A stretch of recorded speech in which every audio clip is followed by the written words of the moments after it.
আসসালামু আলাইকুম। কেমন আছেন সবাই? আশা করি সবাই ভালো আছেন। এই তো আমি কোয়েল পাখির ডিম দিয়ে আমি ডিম বোনা করব, আর পাশের চুলায় ভাত বসাই দিছি। ছেলের মাদ্রাসায় নিয়ে যাব, তার জন্য অল্প করে রান্না করতেছি দুপুরে। আর আমরা আবার রাত্রেবেলা রান্না করে নিয়ে যাব, রান্না করব, তখন নিয়ে যাব। রাত্রে কি রান্না করব সেটাও শেয়ার করব। আর এখন ছোট ছেলে নিয়ে কাজ করতে পারতেছি না দেখে শর্টকাটে আমি ডিম বোনা করতেছি। কীভাবে রান্না করতেছি সেটাই আপনাদের কাছে শেয়ার করব। আলু দিয়ে রান্না করব আমি। হলুদ, মরিচ, লবণ, ধনিয়ার গুঁড়া দিয়ে আমি পেঁয়াজটা লাল করে ভাজে তারপর আমি দিয়ে দিছি। তারপরে এটা একটু ভাজা করছি, ভাজিয়ে তারপরে এই যে মশলা ভাজে তারপর আমি একটু পানি দিয়ে দিছি। এখন আবার মশলাটা ভালোভাবে কষাবো।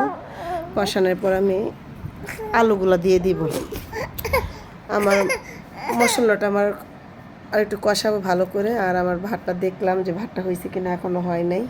এখন আমি আলুটা দিয়ে দিব। মশলাটা ভালো করে কষানো হয়ে গেছে, আলুটা দিয়ে ভালোভাবে কষাবো। কষানোর পর আমি ঝোল দিয়ে দিব।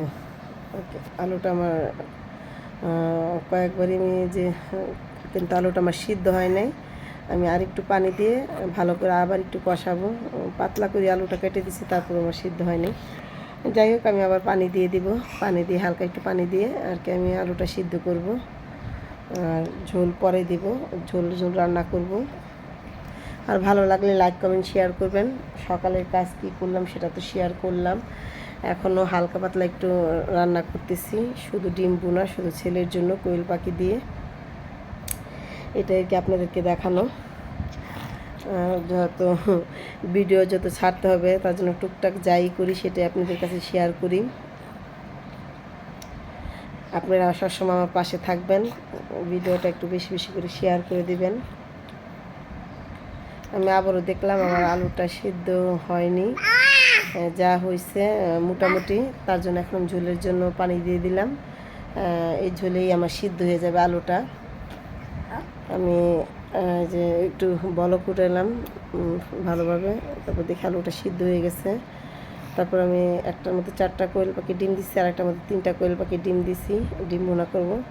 4টা যেটা করছে এটা ছেলের জন্য নিয়ে যাব, আর যেটা 3টা সেটা মেয়ে খাবে। মেয়ের জন্য মাছের তরকারিও আছে, এটা দিয়েও খাবে।